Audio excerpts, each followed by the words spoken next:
Hey guys, and welcome back to the Learning Droid, and welcome back to the adventures of Sir Cohen, Barbarian King. I have the power! Sorry about that, guys. Always destroy things in here, guys. I've heard two arguments. One is you should always destroy these, and the other is you shouldn't. The argument that you should is that you can get gold from them. The argument that you shouldn't is that you, like you just saw then, can get food from them. And if you get food from them, guys, then it's wasted if you get it at the beginning of the game. If you get food later on in the game, then you can use it. But if you get food right at the beginning of the game, there's no real point in having collected that food, because you don't get any benefits from it.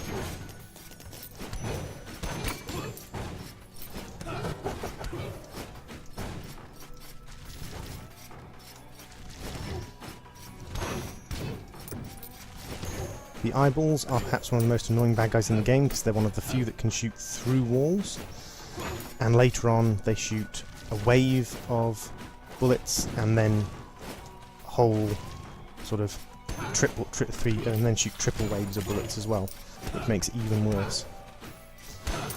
As you can see, I'm steroid enhanced, so I'm knocking enemies back a long distance. That has advantages and disadvantages. It can disengage you from some nasty opponents sometimes. It can also, however, knock opponents out of reach, and then they can shoot you again, and suddenly your nice easy kill becomes very hard indeed. Slowly you'll start to recognise rooms, guys, as they pop up again and again and again. And this is one of the things for which the sprint rune is ideal, because it makes that getting this fairy chest without the sprint rune, guys, this is nearly impossible. But with the sprint rune, it's nice and easy. Which is why you should always, in my opinion, if you're just doing general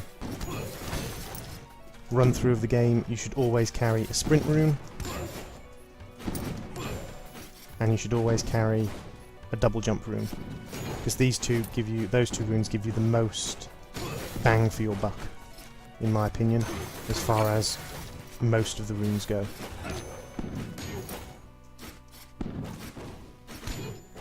As far as getting access to as much as possible.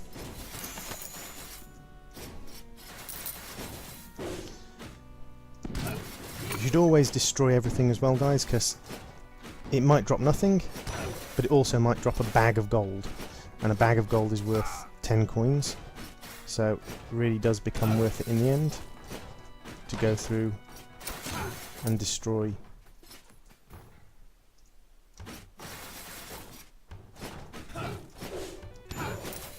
all the items. They also might drop mana, and they might drop food, and we all love having health and having mana. As a barbarian, I have very little mana, but I have a huge number of hit points, which is quite fun.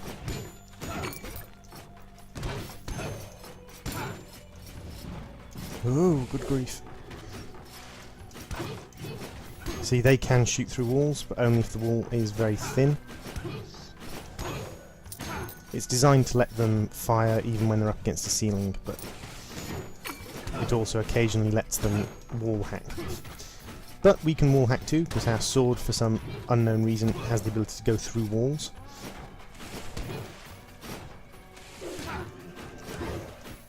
Which is cool. Having a sword that can go through walls is perhaps a highly useful thing for a sword-wielding knight to have.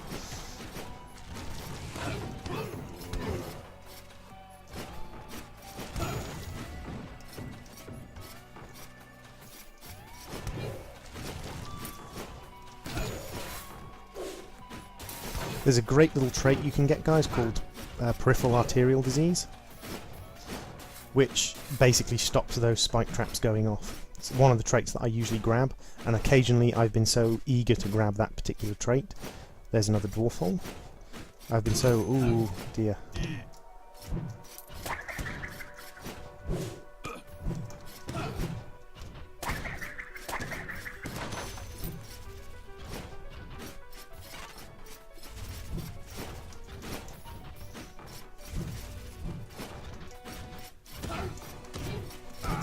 Ah! That was one of the mini-bosses, guys, not one of the full bosses.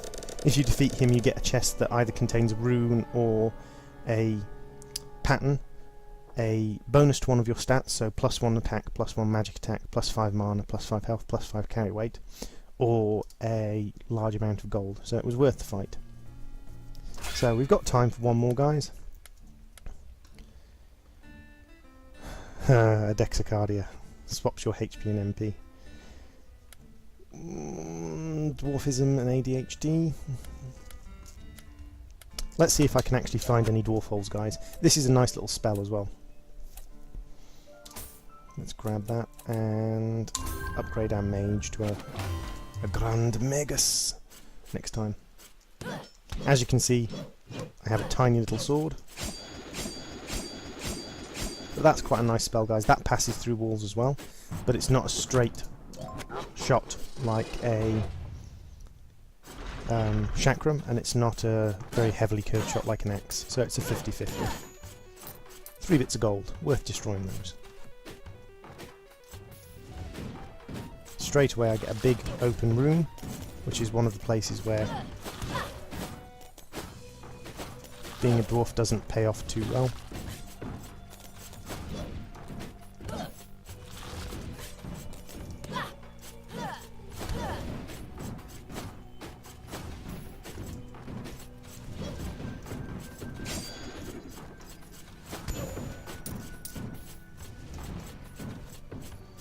Sorry guys, I was concentrating there. There were an awful lot of mages.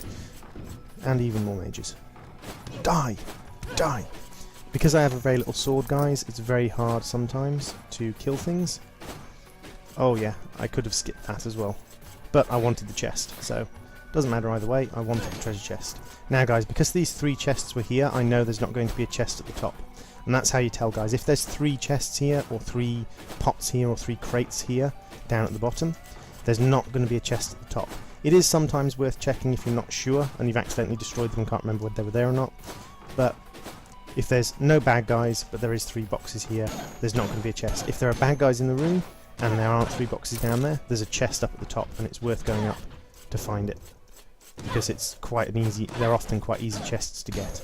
Especially if the bad guys aren't particularly good bad guys. Or aren't particularly dangerous bad guys. Shouldn't say good. All of the bad guys in this are quite good. I love the way they balanced it. Oh, you little so-and-so.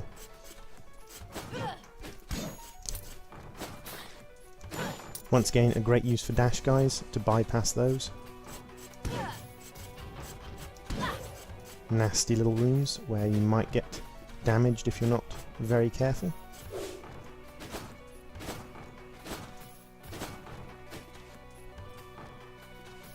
Wait for the spikes to go past. You can't kill those things, guys, unless you have a retaliation rune or retaliation power on your armour, and even then you have to take damage to kill them.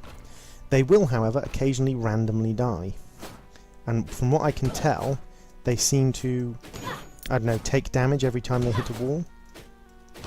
Actually, we can experiment with that. I can have a look at that. Ah, I missed that one. So I think these things take damage every time they hit a wall. So let's see. Oh, it doesn't actually tell you how many hit points they have. But I've noticed that if they are bouncing very, very quickly from wall to wall, they destroy themselves quite quickly. Or they die quite quickly. So if they're bouncing in a very, very confined space, as they will sometimes do, and especially if you've sort of knocked them off the ball swinging opponents, then they'll die quite quickly. Which is actually great if you've got a hit point regenerating ability, a vampirism or a siphon or a balance going on, because it means that you gain hit points when they die. And if they're just killing themselves off bouncing off walls, let them do it, guys. Free stuff. So I've just found the boss room, guys, which means what I'll do is I'll grab these chests and I'll stop recording here, and I will see you again next time.